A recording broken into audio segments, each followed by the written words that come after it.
नमस्कार दोस्तों, आपका स्वागत करता हूं मैं क्लास विद्यापीठ यूट्यूब चैनल पर। आपके इस वीडियो में क्लास 10th साइंस के क्वेश्चन करना सीखेंगे। तो पहला क्वेश्चन दिया है श्रेणी क्रम संयोजन, दूसरा दिया समांतर क्रम। दोनों में डिफरेंस क्या होता है, दोनों क्या करना प्रूव करना सीखेंगे। तो पहला क्वेश्चन को अप्लाई करना सीखेंगे। श्रेणी क्रम संयोजन में प्रतिरोध को इस प्रकार जोड़ा जाता है कि प्रत्येक प्रतिरोध का दूसरा सिरे अगले वाले प्रतिरोध के पहले सिरे से जुड़ा हो। इस प्रकार के संयोजन में सभी प्रतिरोध में एक समान धारा प्रवाहित होती है। तो इस तरह से क्वेश्चन बताया गया। तो यहाँ पर क्या है, इसमें बताया गया। तो यहाँ पर नंबर यहाँ पर सर्किट दिया पर दिया पॉइंट ए से लेकर बी तक का R1 हो जाएगा, बी पॉइंट से लेकर सी तक का R2 हो जाएगा, सी पॉइंट से लेकर डी तक का पॉइंट तक क्या होगा R3। और इसके अपोजिट में क्या है, यहाँ पर V1 वोल्टेज होगा, V2 वोल्टेज, V3 वोल्टेज हो जाएगा। तो जितने हमारे रेजिस्टेंस होंगे उतने ही क्या हो जाएंगे, वोल्टेज में अप्लाई होंगे। और जो ये सर्किट श्रेणी क्रम में, तो यहाँ पर जो करंट लगा रही है, तो करंट क्या एक ही पाथ में सर्कुलेट हो रही है। तो यहाँ पर क्लॉकवाइज ही डायरेक्शन में घूम रहे। तो यहाँ पर क्या करंट जो हो जाएगी हमारी आई ही फ्लो होगी। उसके बाद वोल्टेज यहाँ पर बैटरी, ये यहाँ पर बैटरी दे रखी प्लस में, ये यहाँ पर आ जाएगा तो ये माइनस में हो जाएगी। नेक्स्ट माना यहाँ पर हो जाएगा R1 R2 R3। तो यहाँ पर R1 R2 R3 क्या हो जाएंगे, प्रतिरोध हो जाएंगे। तो यहाँ पर सीरीज में प्रतिरोध, तो यहाँ पर फर्स्ट प्रतिरोध, सेकेंड और थर्ड, तो तीन प्रकार के प्रतिरोध। तो यहाँ पर हो जाएगा R1 R2 R3। इसी प्रकार से वोल्टेज दे रखे, वोल्टेज में क्या हो जाएगा, यहाँ पर V1 V2 और V3। तो ये विभवांतर हो जाएगा, यहाँ से 1 लेकर 3 तक का हो जाएंगे। जितने हमारे यहाँ पर रेजिस्टेंस रहेंगे उतने ही क्या हो जाएंगे, वोल्टेज हो जाएंगे। यहाँ पर करंट हमारी धारा क्या है, आई फ्लो हो रही है। यहाँ पर ओम के नियम से क्या करना, अप्लाई करना सीखेंगे। ओम के नियम से, तो ओम का नियम क्या है, V = बराबर IR। तो यहाँ पर वोल्टेज हो जाएगा, I मतलब धारा, R मतलब करंट।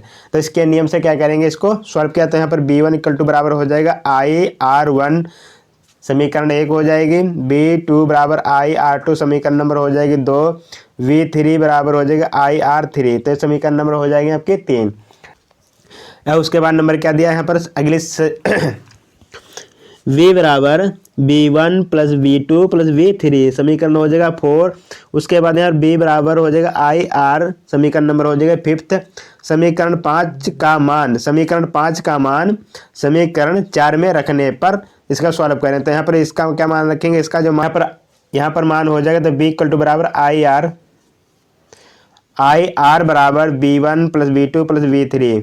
उसके बाद यहाँ पर हो जाएगा, तो यहाँ पर इसके R की जगह पर क्या मान रखे हैं, तो यहाँ पर हो जाएगा IR बराबर V1 + V2 + V3।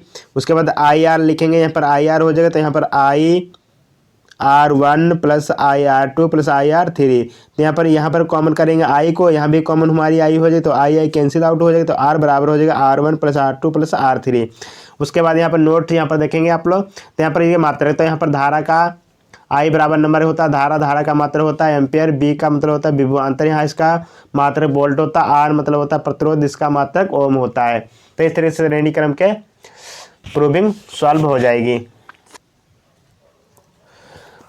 आपको वीडियो अच्छी लग रही है तो वीडियो को लाइक करें, चैनल को सब्सक्राइब करें। इसी प्रकार अगला क्वेश्चन सीखेंगे। क्रम संयोजन को देखेंगे तो समांतर क्रम संयोजन में सभी प्रतिरोधों को इस प्रकार जोड़ा जाता है कि सभी के पहले सिरे एक बिंदु से तथा दूसरे सिरे दूसरे बिंदु से जुड़े हों। इस प्रकार के संयोजन में सभी प्रतिरोधों के सिरों के बीच विभवांतर समान होता है। यहाँ पर विभवांतर क्या होता है, सबका समान होता है। माना R1 R2 R3 हो जाएंगे प्रतिरोध, I1 I2 I3 बराबर हो जाएगा धारा, B बराबर विभवांतर। तो ये आपका सर्किट हो जाएगा। सर्किट में हमारा सर्किट कैसा है, हमारा पैरेलल वाला है, समांतर क्रम संयोजन का सर्किट हो जाएगा। तो एक दूसरे पर क्या है, समांतर है। तो इसमें जो एक ही पॉइंट से क्या हो रहा है, करंट फ्लो हो रही है। तो यहाँ पर डिफरेंट धाराओं में क्या करंट ही पॉइंट से क्या होती है, अलग अलग डिफरेंट पाथ पे क्या है, करंट फ्लो हो रही है। तो यहाँ पर I1 हो जाएगी, I2 हो जाएगी, I3, और इसी पाथ में क्या हो जाएगा, R1 मिलेगा, इस पाथ में R2 मिलेगा, इस पाथ में R3 मिलेगा, पॉइंट नंबर B। तो A पॉइंट से लेकर B पॉइंट तक का यहाँ पर I के मान और R के मान पता हो जाएंगे। उसके बाद इसके अंदर जो करंट फ्लो हो रहे, तो यहाँ पर I करंट फ्लो हो रही है, यहाँ पर बैटरी लगी, ये हमारी कुंजी हो जाएगी। तो I बराबर I1 + I2 + I3, समीकरण नंबर हो जाएगा फर्स्ट। ओम के नियम से I1 बराबर V1/R1, समीकरण नंबर 2 हो जाएगा। I2 बराबर B/R2 समीकरण नंबर 3 हो जाएगा। I3 बराबर B/R3 समीकरण नंबर हो जाएगा 4। तो यहाँ पर समीकरण 2, 3, 4 का मान समीकरण 1 में रखने पर, तो ये समीकरण के मान कहाँ रखेंगे, फर्स्ट वाले इस समीकरण में नोट करेंगे। उसके बाद यहाँ पर हो जाएगा I, तो नोट करेंगे यहाँ पर I = बराबर हो जाएगा, तो यहाँ पर I1 का मान, I2 का मान और I3 का क्या करें, मेंशन करेंगे। यहाँ पर हो जाएगा V/R1 plus V/R2 plus V/R3, तो समीकरण नंबर क्या हो जाएगा, 5th आपकी हो जाएगी। उसके बाद देखेंगे तो यहाँ पर हो जाएगा I = बराबर V/R, तो समीकरण नंबर हो जाएगा 6। तो समीकरण 6 का मान कहाँ रखेंगे, 5 वाले समीकरण में रखने पे, तो यहाँ पर इसके बराबर क्या रखेंगे, तो I के बराबर नंबर रखेंगे तो V/R हो जाएगा। उसके बाद यहाँ ये वाला मान क्या हो जाएगा, यहाँ पर नोट हो जाएगा। तो यहाँ पर क्या हो जाएगा, तो V सब में क्या हो जाएगा, कॉमन हो जाएगा, कॉमन होके क्या हो जाएगा, V कैंसिल आउट हो जाएगा। तो यहाँ पर हो जाएगा 1/R बराबर 1/R1 plus 1/R2 plus 1/R3, तो ये समांतर क्रम संयोजन प्राप्त हो जाएगा। अगर आपको वीडियो अच्छी लगे, वीडियो को लाइक करें, चैनल को सब्सक्राइब करें। Thank you for watching.